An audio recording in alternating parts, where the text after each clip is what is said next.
Paul Ryan has unveiled a new budget, and our panel is here to analyze it. I'm Allen Barton. Stand by for Front Page.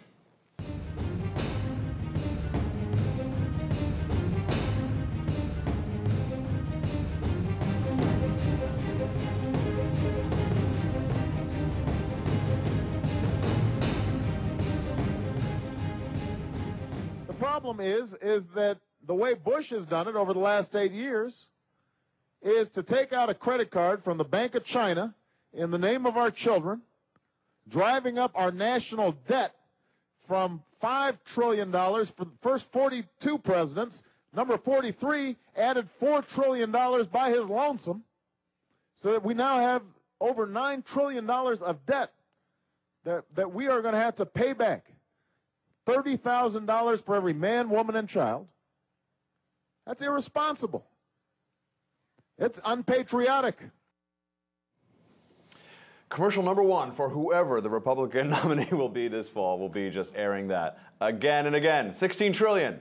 That's what we're up to since Senator Obama said all those words. All right, joining me in studio, Brian Doherty, senior editor of Reason Magazine. Terry Jones, associate editor for Investors Business Daily. Terry, the big news this week, obviously the Paul Ryan budget, which was big news a year ago when they released the first version, including commercials with him throwing poor old women off a cliff, you know, and all the demagoguery that came with it. What do you think of this plan this year, and is it still a serious document, and have they made any substantive changes? Yeah, it's a serious document.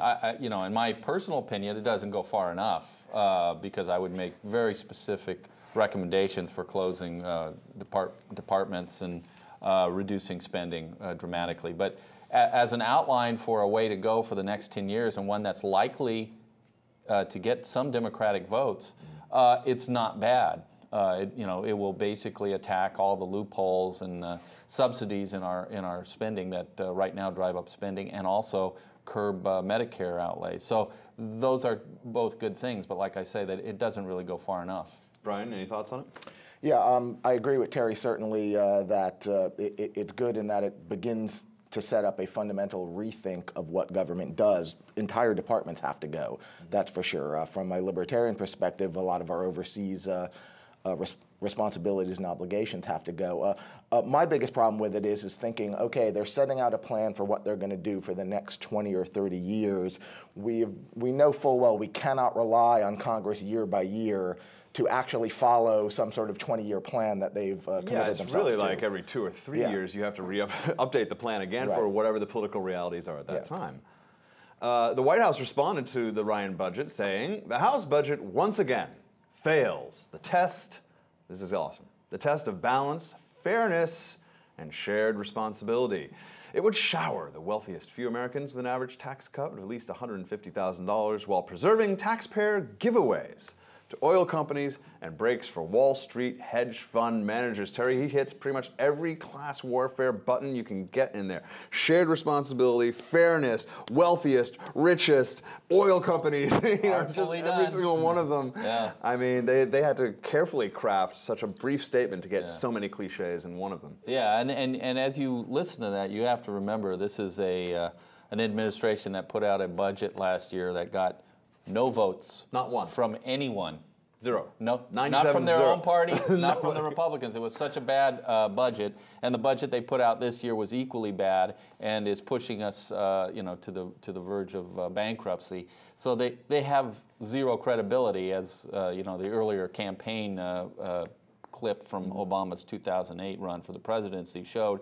They have zero credibility on this. All they have is a lot of class warfare rhetoric and no real accomplishments to speak of. Brian, the tax, talked a little bit about the tax brackets that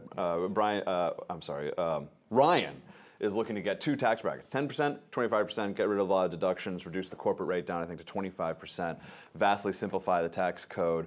A good direction to go, far enough for you at this time? Again, it has to deal with political realities. Can it get some Democratic votes to get through? Anything that lessens the amount of time, energy, and effort that we have to put into dealing with our taxes is going to be a great thing. The enormous numbers of man hours, the complexities of our tax code demand, eliminating that is fine. What the Democrats need to understand with all this, fair share stuff is that we historically understand pretty much exactly what percentage of GDP that we can realistically squeeze out of the economy. And we're a little bit below it now, a couple of percent. We have a little bit to grow. But anything that relies on the belief that we can squeeze the rich for more than about 19% of GDP to fund government spending forever is a complete fantasy. No matter what tax system you've got in this country, no matter what brackets, it's 18, 19%. It's the maximum you're going to get because they just, no matter what you do, people figure out how to either evade any revenue solution to our debt problem, I think, is nonsensical. It has to be about spending. It has to be about rethinking what government does and how it does it. All right, let's flash back to Tim Geithner talking about the president's budget proposal way back in February. You're showing that you have no plan to get this debt under control. You're saying we'll stabilize it, but then it's just going to shoot back up. And so my argument is that's Europe. That is bringing us toward a European debt crisis because we're showing the world, the credit markets, future seniors, people who are organizing their lives around the promises that are being made to them today. We don't have a plan to make good on this. You were right to say we're not coming before you today to say we have a definitive solution to that long-term problem. What we do know is we don't like yours. And that's enough for us. You know, who needs a long-term solution when we can just say, we don't like your solution. So that's enough. That's brilliant. They just got to keep playing this. They don't need to do like any other campaign commercials and just play these guys talking. It's all you need to do, whoever wins. All right, Brian, going back to you. Reason's own David Harsanyi said, quote, in an essay, the administration isn't serious about debt because, like most politicians, Barack Obama simply doesn't care. And I've found this just in my own debates, you know, the conversations you have, and I work in the entertainment industry, so by and large you're dealing with a certain political group. And I had to talk with a really, really smart person. You can really go back and forth with this person. It's a lot of fun. We talked about the debt, and she just said, I don't think it matters. I said, how are we going to deal with 16 trillion? She goes, I don't think it matters. And that she really doesn't think it matters. She's like, you just keep on restructuring, and it's not a big deal. Of course, Obama doesn't care. That clip of him in 2008 talking about how Bush added, nearly $5 trillion to the debt in his 8 years, as we now know, Obama has beaten that record already in only 3 years. So clearly, he doesn't care. And I think, I'll get all Ron Paul on you here for a minute. I think that decades of Keynesian economics, this thought that we can, and not even real Keynes, but fake Keynesian economics, that we just can keep spending money that the Federal Reserve creates out of thin air forever, and we're not going to have to worry about any time that we have to pay it, has infected everyone's minds. And everyone agrees that we need to cut spending later. No one ever agrees that we can ever cut any real spending now.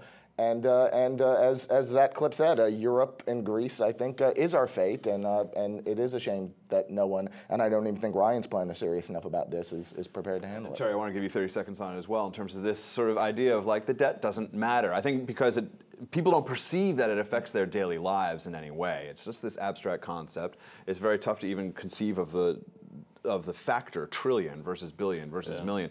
It's just out there as something, and they go, just restructure it. Yeah, it's really craziness, and we're getting to the point where every child is essentially going to be born with a national mortgage on their head, and it's grossly unfair to people who are children unborn, who are going to have this massive debt thrust on them and have to deal with it for generations to come. It's just an awful thing.